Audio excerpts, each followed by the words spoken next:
बार विश्वामित्र जी और वशिष्ठ जी में इस बात पर बहस हो गई कि सत्संग बड़ा है या तप। विश्वामित्र जी ने कठोर तपस्या करके रिद्धियों सिद्धियों को प्राप्त किया था, इसीलिए वे तप को बड़ा बता रहे थे, जबकि वशिष्ठ जी सत्संग को बड़ा बताते थे। वे इस बात का फैसला करवाने ब्रह्मा जी के पास चले गए। उनकी बात सुनकर ब्रह्मा जी ने कहा, मैं सृष्टि की रचना करने में व्यस्त हूँ, आप विष्णु जी के पास जाइए, विष्णु जी आपका फैसला अवश्य कर देंगे। अब दोनों विष्णु जी के पास चले गए।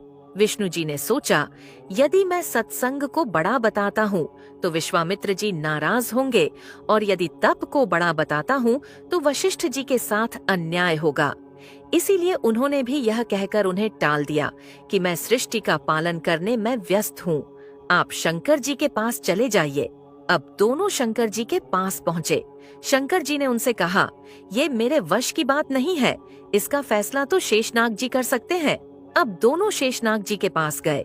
शेषनाग जी ने उनसे पूछा, कहो ऋषियों, कैसे आना हुआ? वशिष्ठ जी ने बताया, हमारा फैसला कीजिए कि तप बड़ा है या सत्संग बड़ा है। विश्वामित्र जी कहते हैं कि तप बड़ा है और मैं सत्संग को बड़ा बताता हूँ। शेषनाग जी ने कहा, मैं अपने सिर पर पृथ्वी का भार उठाए हूँ, यदि आप में से कोई भी थोड़ी देर के लिए पृथ्वी के भार को उठा ले तो मैं आपका फैसला कर दूंगा। तप में अहंकार होता है और विश्वामित्र जी तपस्वी थे।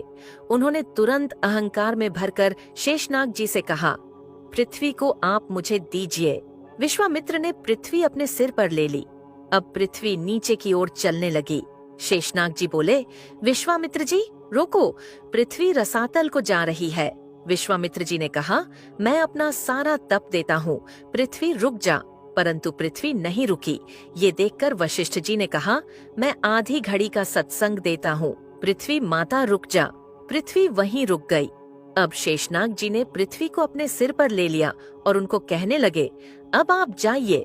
विश्वामित्र जी कहने लगे, लेकिन हमारी बात का फैसला तो हुआ नहीं है।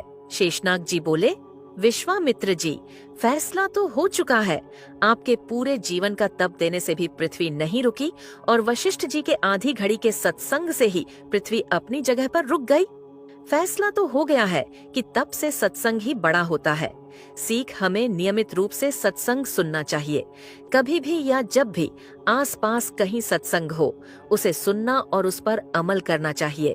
सत्संग की आधी घड़ी तप के वर्ष हजार, तो भी नहीं बराबरी संतन क्यों विचार। अब यहाँ तक वीडियो देख ली है तो फिर वीडियो को लाइक और शेयर करना बिल्कुल भी मत भूलना। धन्यवाद।